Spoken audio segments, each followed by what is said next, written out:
Hello everyone. In today's video, we're going to dive into the fascinating world of water chemistry with our latest video from its unique molecular structure to its vital role in sustaining life on Earth. And we're simply going to explore the properties and behavior of water that make it so remarkable.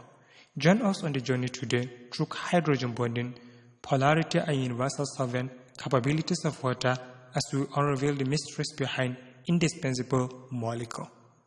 When we say to water is simply a fascinating molecule with unique properties that make it essential for life on Earth. Chemically, we can also say that water is a compound of two hydrogen atoms bonded to one oxygen atoms, forming a polar covalent bond.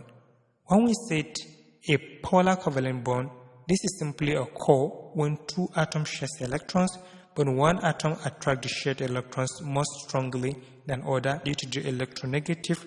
This creates a partial positive charges on one atom and a partial negative charges on the other atom, leading to a polar molecule. Alright, in this case, let's look at the structure. We said chemically, water is given to be H2O, which is two hydrogen bonded to one oxygen. And in this case, the polarity will result in bent molecular shape with hydrogen atoms at an angle of 104.5 degrees. What I'm trying to explain here is this. When we talk about linear structure, we also have the branch structure. Let's take an example with isobutane and butane. When we said isobutane, let's start with butane first. Let's say butane.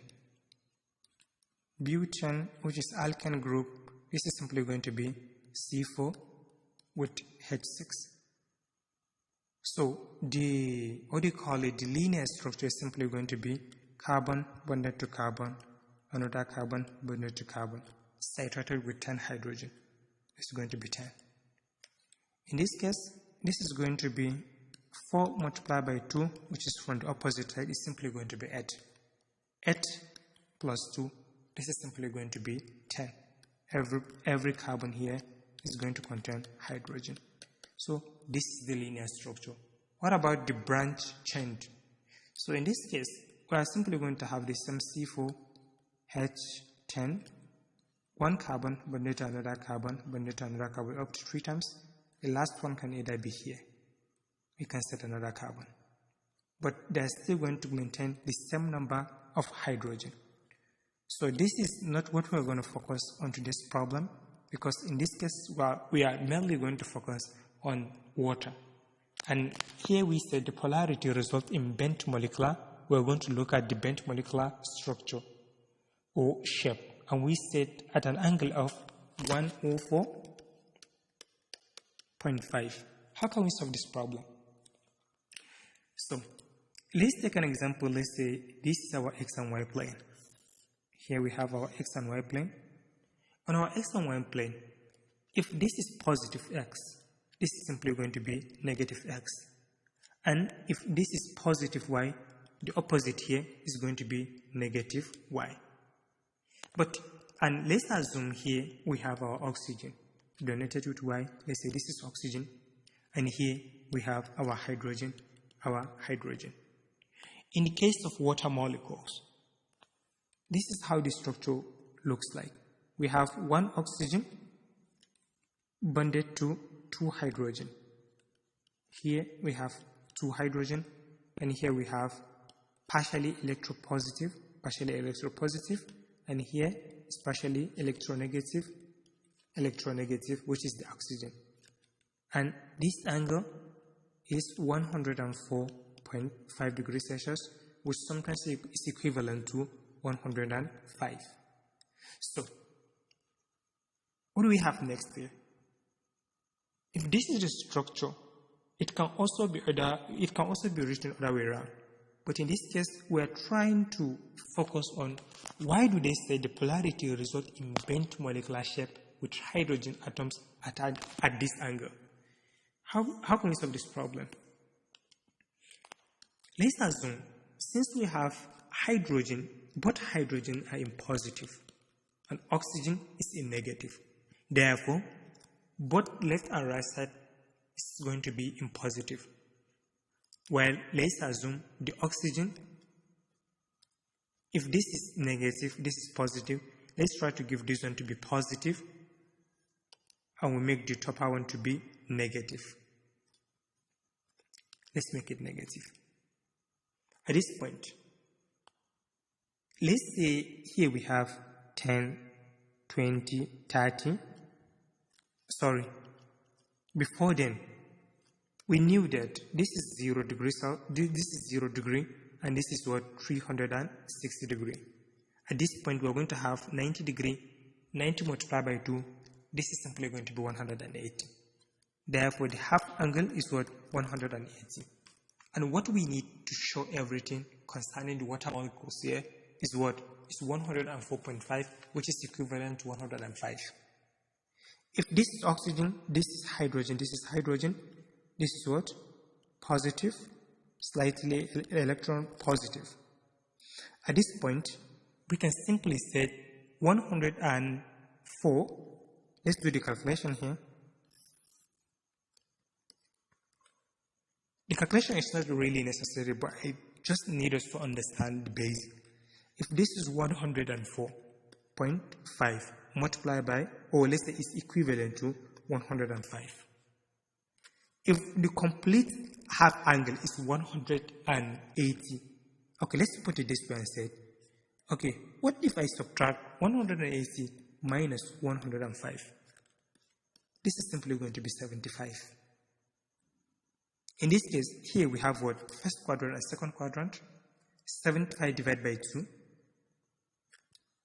Let's say 75 divided by 2. And this is simply going to be 37.5. In this case, we can say if this is 10, this is 20, this is 30, this is 10, this is 20, this is 30. We are going to be left with what? Let's say this is 7.5, this is 7.5.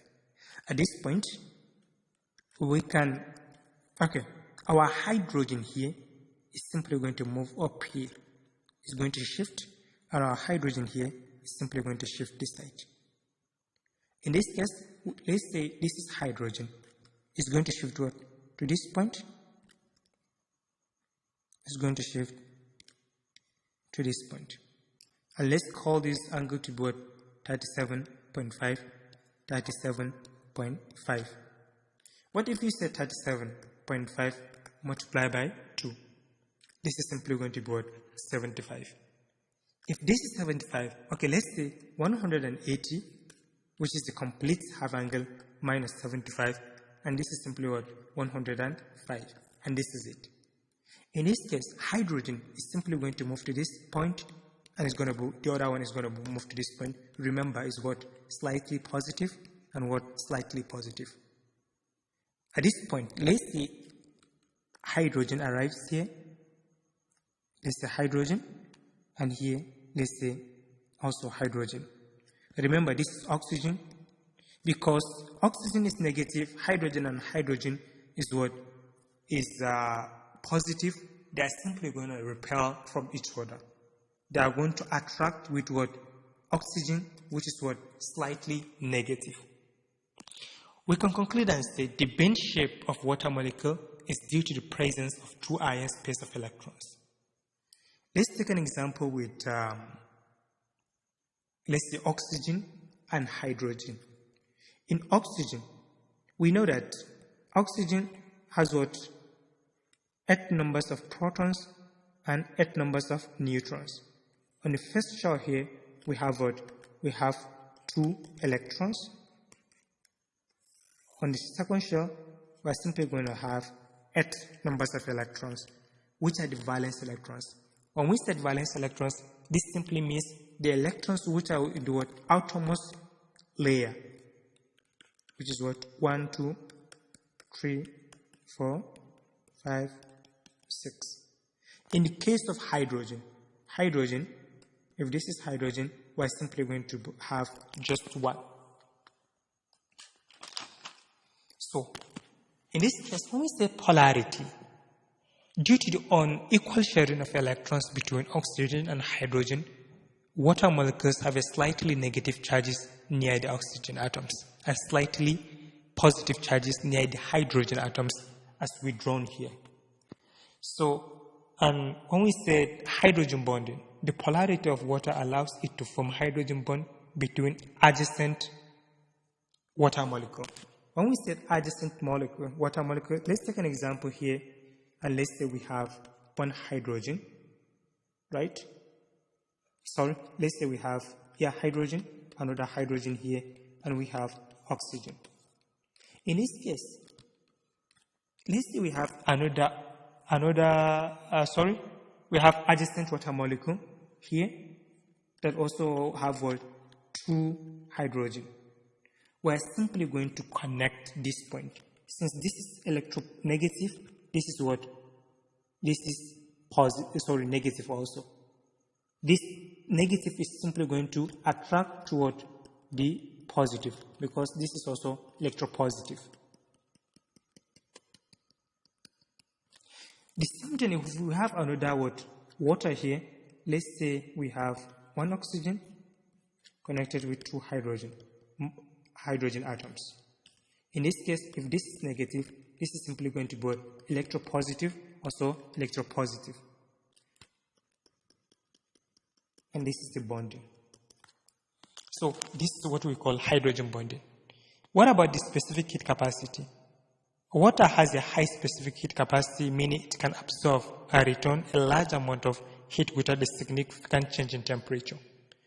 And when we talk, for the last one, when we talk about the high heat of vaporization in water, this required a considerable amount of energy to change from liquid to gas, which is important for cooling mechanisms such as the sweating in organisms and regulating temperature in ecosystem. Also, we can also regard water to be universal solvent.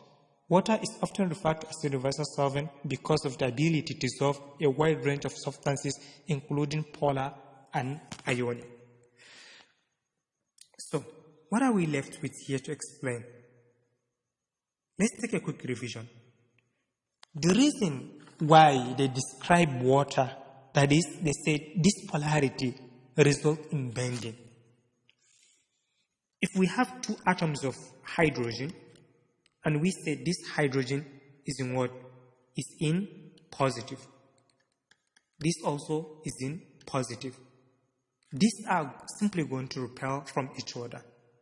What if we have another oxygen here, and the oxygen is in negative? They are simply going to connect with each other, creating an angle of what? 104.5 degrees. So, and we also made mention, we said water is simply a fascinating molecule with unique properties that make it essential for life. And we said about, 60-something% of the human body is made up of water. Remaining 30% or 30 plus is made up of maybe the flesh and other kilograms. So I think this is it for this problem.